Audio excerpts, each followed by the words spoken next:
How to get 1 million subscribers in YouTube. You know what? It's something that only a few people have done. In fact, the number of people with a gold play button are the same number of people that have climbed Mount Everest. And my good friend here, Cannell from Think Media, has crossed the threshold. So today, we're going to tell you how to get 1 million subscribers on YouTube, and we are going to tell you the truth about that milestone and about YouTube money.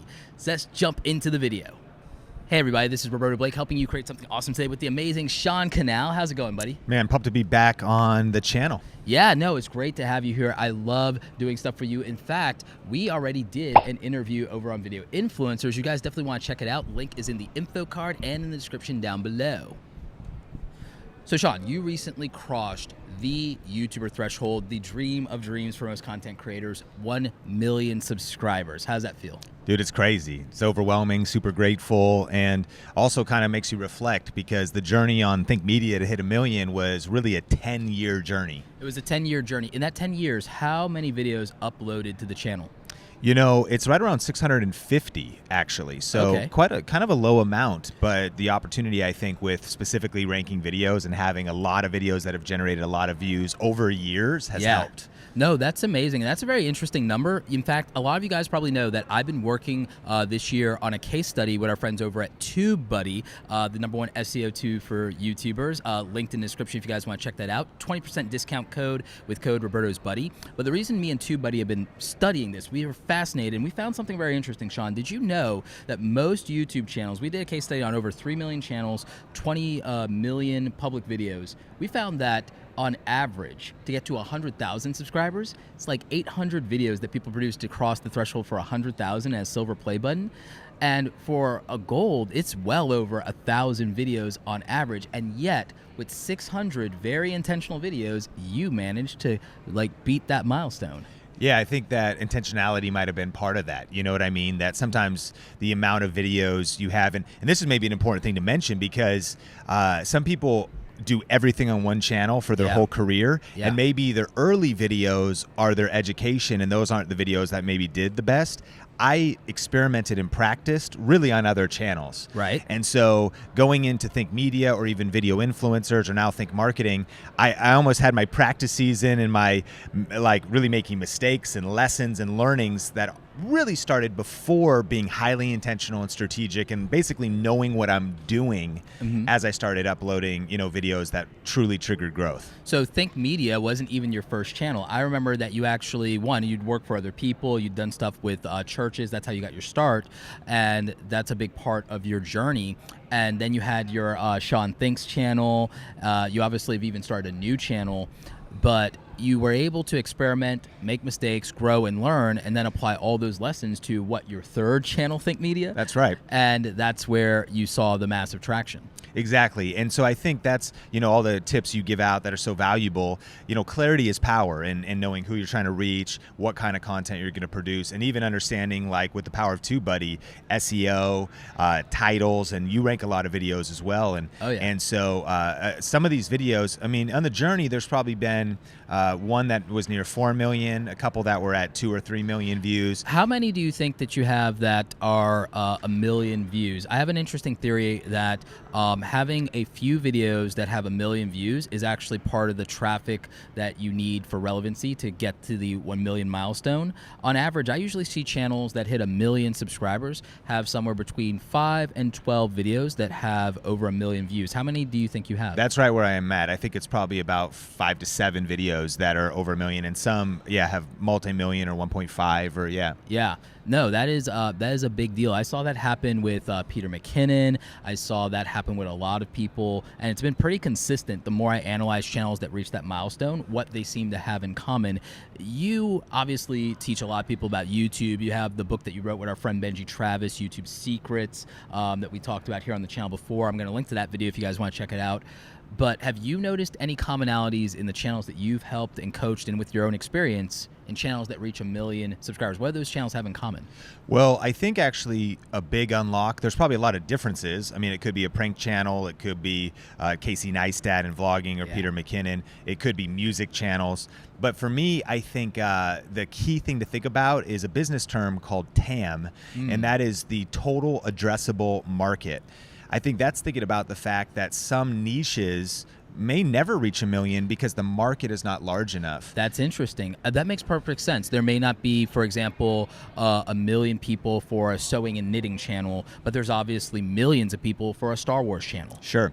And I think that one of the advantages, obviously, Think Media blends into YouTube tips and YouTube strategy, but in kind of that YouTube expert space, there's really no channels that hit 1 million, and arguably there still isn't, because Think Media has expanded so much into tech. Yeah. Tech is much larger. I don't know what MKBHD is at. 10 million and growing, and Lou from Unbox Therapy over 15 million. And tech is consumerism, which I actually think is one of the secrets to a massive market cap in terms of the maximum number of subscribers, which is why I see franchise channels like Star Wars, Harry Potter, even things like in the anime community these things have tens of millions of fans. Yes. So getting 1 million subscribers may not be that hard. Consumer products move tens of millions of units a month for the biggest brands, Apple, Sony, Canon. So, and this is a massive power tip, because there's so much opportunity in the long tail. I mean, when I think about it, if Unbox Therapy is at 15 million, I still feel like a small kid on the block compared to that,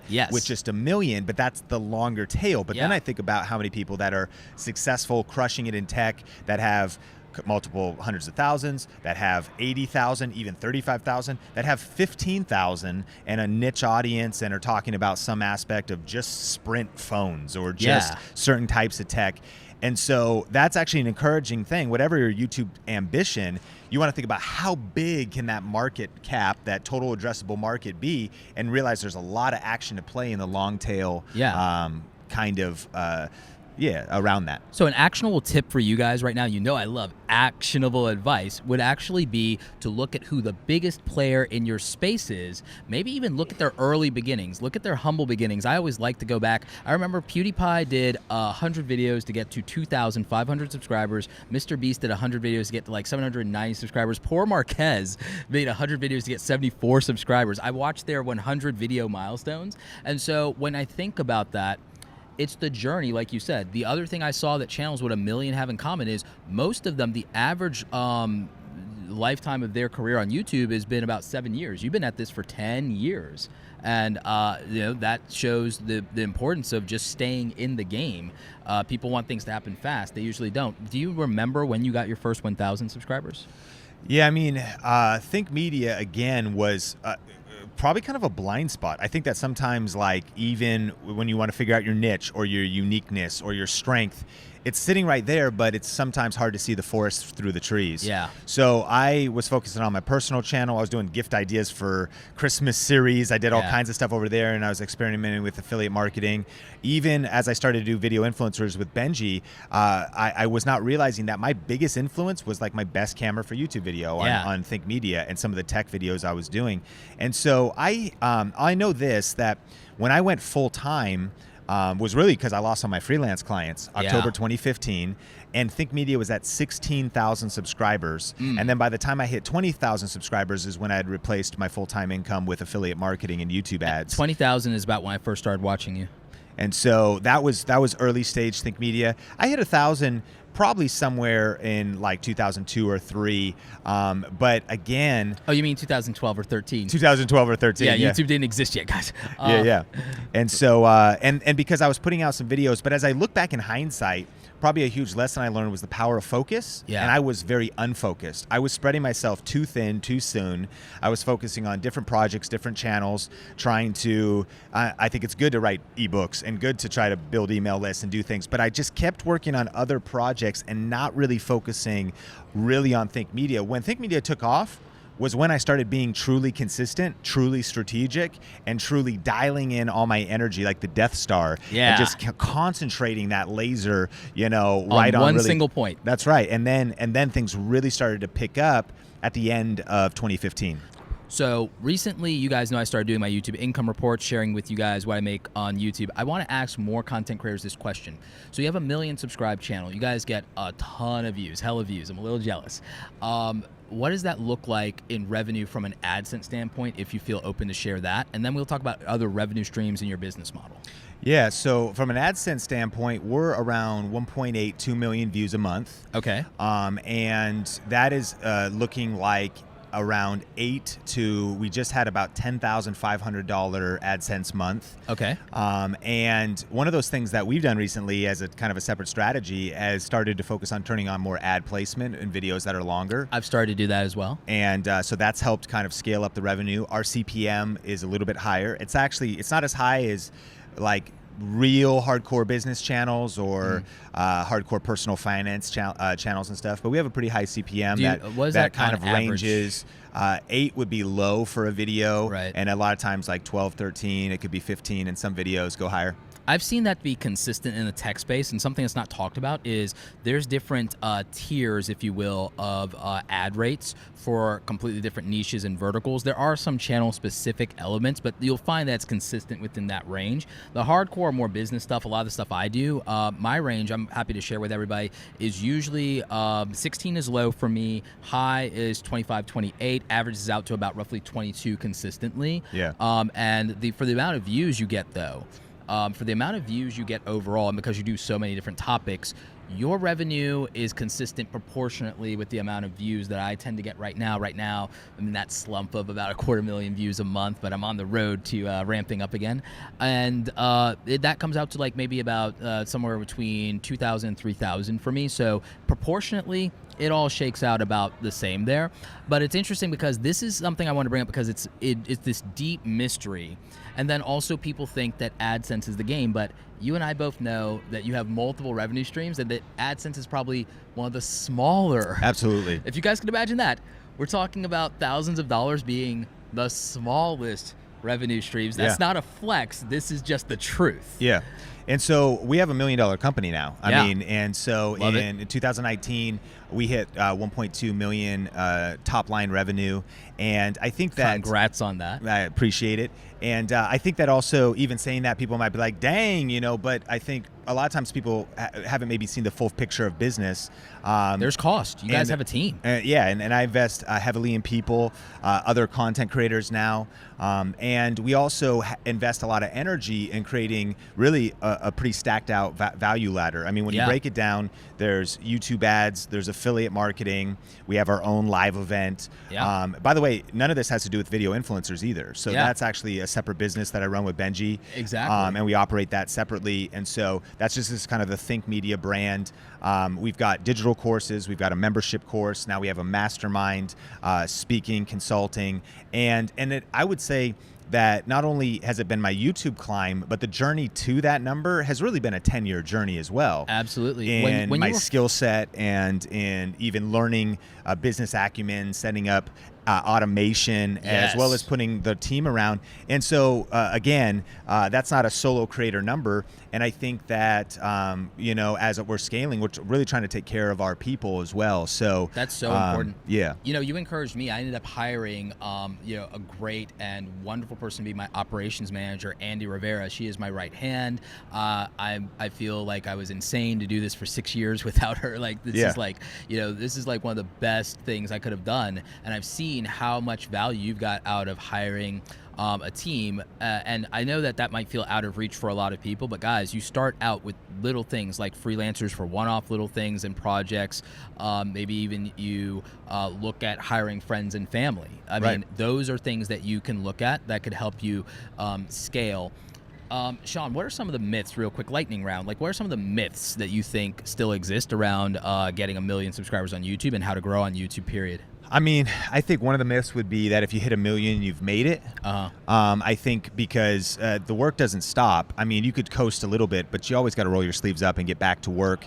I think another one is that not all 1 million subscribers are the same. I mean, the truth is, even in what our views are on Think Media, depending on the niche and if it's personality-based or even topic-based, sometimes views can still be pretty low because you are maybe talking about one specific thing that it's not a click-through rate of a single value proposition entertainment channel, but you've spread across from like slow motion settings on the 90D to ND filters, like very specific niche things. Do you think that there's like a real dominance in a new YouTube culture of people expecting that subscribers equals views? I think that that's a myth. And I think that sometimes there might not be much of a correlation at all. Now, actually, it gives you a lot more opportunity if you're putting out good content to distribute videos fast because you at least have a starter group of subscribers that's large that videos can really spread. But the other thing is kind of the mistakes I've made on the journey as well, and that is by doing so many different things, I like to say never upload a video that your subscribers didn't subscribe for. I agree with that 100%. But I've done it all the time. Same here. I break my own rule all the time. And so sometimes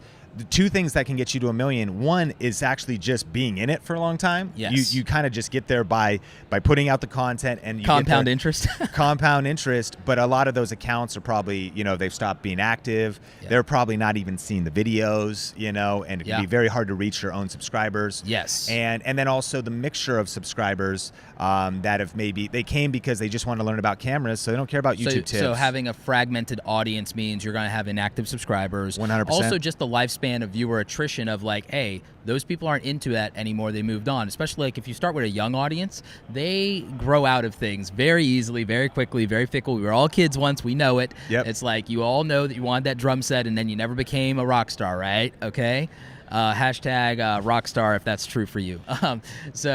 That's also another thing that's interesting is I just started the Think Marketing channel. Yeah. We're about to hit 10,000 subscribers, but now I feel like, because I've made a lot of mistakes in the journey, I've learned a lot of lessons, we've interviewed and connected with a lot of people, that it's the most clear, the most dialed, because it should be. It's the newest channel. Yeah.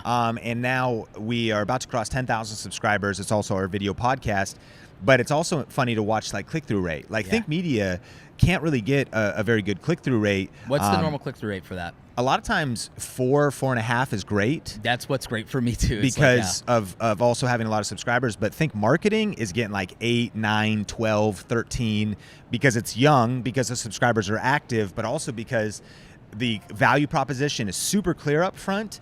And so that they're clicking through. Everyone's there like, yeah, I want this one too. I want this one too. Meanwhile, over on Think Media, I think about this. Somebody gets a Canon M50. They watch the review. They watch the tutorials, but they don't care about watching the tutorial on the A6600 or the tutorial on the 90D. So even when you do a variety, if you're doing a tech blog, not everybody's into every product, every video. That makes perfect sense. So it's really about understanding and finding a way to respect the viewer and what they signed on for at the end of the day. So that's probably one of the biggest secrets. And then just staying in the game. I mean, it's a balance of quality, quantity, but more importantly, the value. I tell people that before quality and quantity happen, the value. Someone watches a video because of what they're interested in, what they care about. It doesn't matter how good you make it if they don't care about that thing. So you made a great video for like Sony people.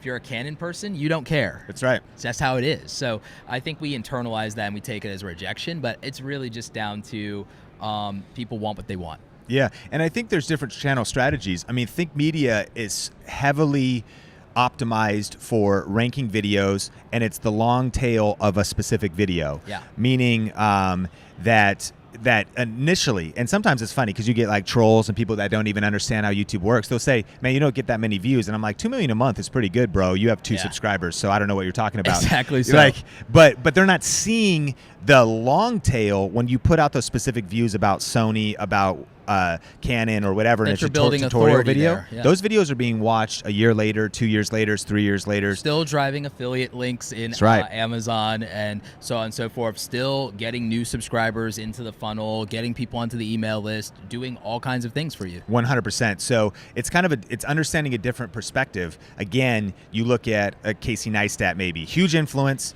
You've bought into him and his creativity and his storytelling, and even the style of videos, dropping a precarious face with the ... like you won't believe this ... title, as opposed to, best 90D slow motion settings or something like that, which, is just very practical. Yeah. But the library of videos we've built out is just a snowball of influence. But Think Media getting something like 2,500 views every hour, 24/7. There's no denying that traffic, and traffic leads to transactions, my friends. That's how you create, grow, and earn. Speaking of which, by the way, I am going to be at Go Video Live in September. We're going to link to that down below. It is the event that Sean puts on in Las Vegas. I'm going to be speaking there for the first time ever. I love seeing you guys there, and I would love for you guys to attend the event. I'm going to put together a killer presentation. I haven't even told you what it is yet, and it'll be stuff that I've never done or shared before, so you don't want to miss out. Sean, thank you so much for being on the channel, brother. Like, where can everybody find you, as if they didn't already know? Sure, yeah. We've got, we just did a video with you again. You mentioned it, so check that out in the description. Over on Video Influencers, a weekly interview show with people that are crushing it with video, and I do that with Benji Travis. And then, of course, Think Media, a great tech channel if you're looking for some camera tips and things like that. And then Think Marketing, I think, is an interesting, new project that we're working on, which I'm subscribed. a particular modality of video podcasting. And so we're now on Spotify and Google and Apple, but the video lives on YouTube. And that's one of the things I'm most passionate about, video podcasting, because I think it's the opportunity to spread across the internet, leverage YouTube and SEO, but also serve people on the go at the gym while they're taking walks. And I think it's transformational, and I think it can become platform agnostic, and I'm encouraging more people to do that. We'll probably talk about that again sometime very soon. Guys, I'm going to let Sean ask you guys the question of the day. Sean, you get to ask the audience any one thing you want. They're going to comment down below with their answers. So let me know, how long have you been on YouTube and how many subscribers do you have right now? Tell us in the YouTube comments. Yeah, I'm actually really super interested in that. Guys, I'm going to link to everything in the description down below. Thank you so much, Sean, for coming on to the channel. You guys know what to do. Like this video if you like it. Don't forget to subscribe. Check out the other awesome stuff on both, or rather all of our channels, linked down below. As always, you guys, thanks so very much for watching, and don't forget, go out there and create something awesome today. Maybe one day you get to 1 million like this guy, climb Mount Everest. Take care.